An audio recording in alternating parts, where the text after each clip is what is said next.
မင်းကကိုဘာသာကုံလို့ရအောင်နာတာ 6ဘာသာပဲကြားဘူးလေကျွန်တော်ကတော့ အဲ့ဒါလေဆရာမတွေကလေတော်တယ်ဆိုပြီးတော့3ဘာသာထပ်ပြီးထားလို့ခဲ့တယ်ဟုတ်တယ်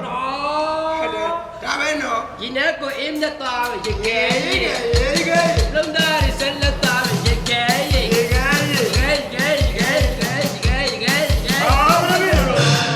စိတ်ကြပါစကားလည်းကောင်းမပြောပါဘူးဒါဦးလေး တော့ချမ်းသာဖို့ရတယ်3ဘာသာ9ဘာသာဂုံတူးနဲ့တော့အောင်လား ဦးလေး ခင်ဗျာ ဟိုအခုဒီမှာရေးတဲ့တာအဲ့ဒါနံပါတ်ဘယ်လောက်လဲ ဟာ9ဘာသာဂုံတူးနဲ့ဆို9ဘာသာဂုံတူးနဲ့အောင်တဲ့တော့ဒီမှာရေးတဲ့ကနားကိုမသိဘူး ဟိုဂျပန်သွားတာဟိုမှာနေကြတော့ ဘာဂျပန်သွား ဒါတွေအားတက်လို့ ဘာဂျပန်သွားမလဲကိုယ့်ကိုစာမတက်ပဲပြော ဘာတွေမှလည်းမသိဘူးရှိုးဆိုတာပါကြောက်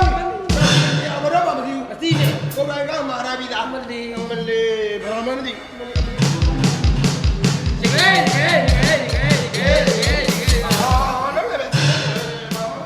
ဟောပါရဲ့9ဘာသာဂုံတူးနဲ့အောင်ထားတဲ့သူတဲ့ဒီမှာရေးတဲ့ခနားလေးတော့မဖတ်တတ်ဘူး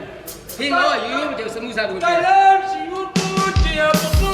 တော့တီယာပတော်လလက်တဲ့ဒါလည်းဆိုရင်နေတော့လာဒီလာမလေးရဲ့ ဂဲတိုင်လန်စီမတူ တူတီယာပတူတော့တီယာပတော်လလက်တဲ့ ဟေးဟေး ဟေးဟေးဟေးဟေး အောင်မလားတော့ တော့တော့ အောင်မလားတော့ တော့ဒီမှာ အောင်မလားတော့ အသာပါဦး အောင်မလားတော့